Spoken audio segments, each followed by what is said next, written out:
Okay, let's dive into something that I think hits close to home for a lot of us: the psychology of a messy desk. You know the old saying, right? A cluttered desk means a cluttered mind. We've all heard it a million times. It's like the first rule in every productivity handbook. But what if it's wrong? Is it really true? Well, according to personality psychology, the answer is, well, it's not that simple at all. In fact, get this, for some people, the complete opposite might actually be true. So let's just get right into it. We're going to start by taking on what I'm calling the cluttered desk myth, and we'll look at the pretty fascinating psychology that turns this whole idea on its head. Okay, so the key idea here is something called productive chaos. Sounds cool, right? And what research shows is a direct link between this kind of chaos and some serious creative intelligence.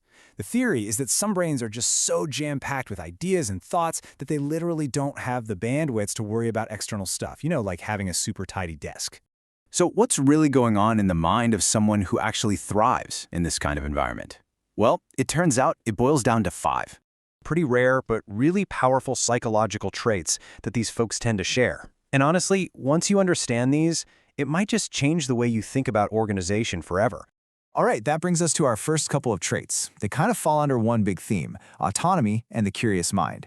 Basically, we're talking about that deep down drive for independence and new ideas. So trait number 1 is a super strong need for autonomy. For someone like this, a desk isn't just a desk. It's their turf. It's personal territory. So when someone else comes along and tries to tidy it up, it doesn't feel helpful at all. It feels like an invasion, like a real threat to their independence. That mess, it's not about being lazy. It's a way of saying, this is my space and I'm in control here. And that leads us right into trait number 2, a highly active and curious mind. Just picture a brain that is always on. It's buzzing with plans, it's connecting dots, it's exploring a million different possibilities. When your brain is in that state, what you could call a productive cognitive overload, neatness just doesn't even make the to-do list. Why would it? It's busy focusing on much bigger, more interesting things. All of this really points to something deeper, a bigger psychological truth. And that brings us to our next section, the mindset behind the mess.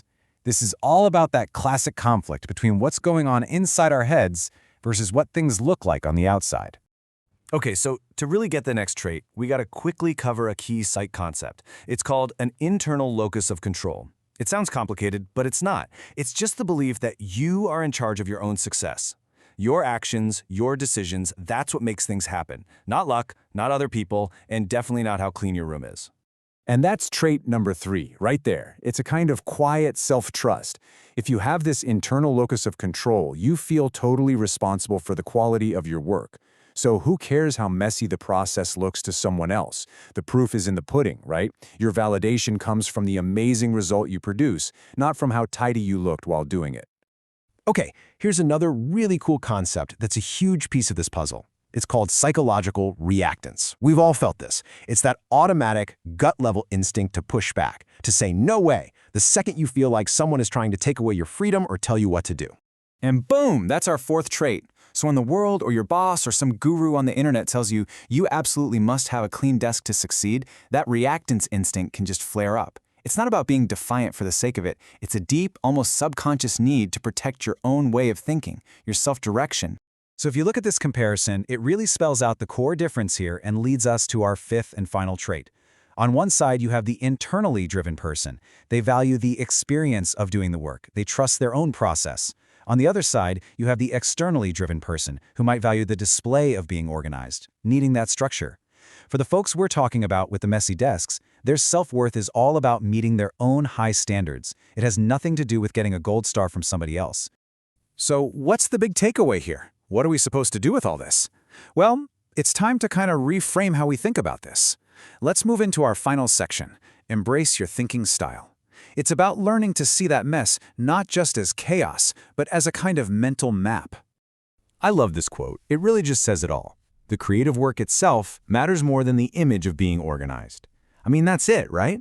It's all about substance over style. It's about how good your ideas are, not how neatly you filed the napkins you wrote them on. So, look, if any of this is resonating with you, if you're sitting at a messy desk right now, the most important thing to hear is this. Your mess is not a flaw. It's not a sign that you're lazy or disorganized.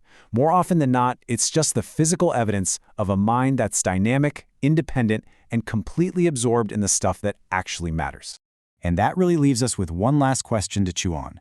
The next time you look at a cluttered disk, whether it's yours or somebody else's, I want you to stop and ask yourself, is that really a mess, or is it a map of a mind hard at work?